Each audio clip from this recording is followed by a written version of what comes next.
యేసయ్యపై విశ్వాసం పరలోక కానానుకు మార్గం. యెహోవా ఆజ్ఞ మేరకు మోషే కానాను దేశానికి వేగు చూడటానికి 12 మంది ప్రతినిధులను పంపగా వారు తిరిగి వచ్చి ఆ దేశపు సుభిక్షాన్ని మరి అక్కడి సవాళ్లను వివరించారు. పాలు తేనెలు ప్రవహించే ఆ గడ్డపై అడుగు పెట్టాలంటే అక్కడ బలవంతులైన జనులను, ప్రాకారములతో కూడిన పట్టణాలను ఎదుర్కోవాలని చెప్పారు. అయితే కాలేబు మాత్రం దేవుని వాగ్దానాన్ని విశ్వసించాడు. మనం నిశ్చయంగా ఆ దేశాన్ని స్వాధీనపరచుకోగలము, దాన్ని జయించే శక్తి దేవుడు మనకి ఇస్తాడు అని ధైర్యంగా ప్రకటించాడు. కేవలం కంటికి కనిపించే అడ్డంకులను చూసి కృంగిపోకుండా దేవుని మాటపై నిలబడటమే నిజమైన విజయమని కాలేబు నిరూపించాడు.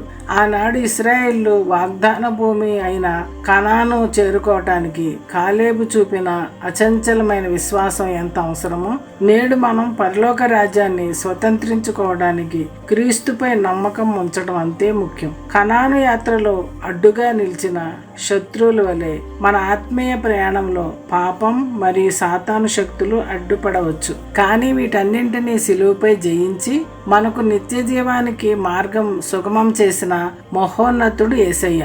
కాలేబు దేవుని శక్తిని నమ్మినట్లుగా మనం కూడా మన రక్షకుడైన యేసుక్రీస్తును మార్గదర్శిగా అంగీకరిస్తే ఆయన మనల్ని క్షేమంగా పరలోకపు పొలిమేరలకు చేరుస్తారు. ఆయనే మార్గం, ఆయనే సత్యం, ఆయనే మన అంతిమ విజయం.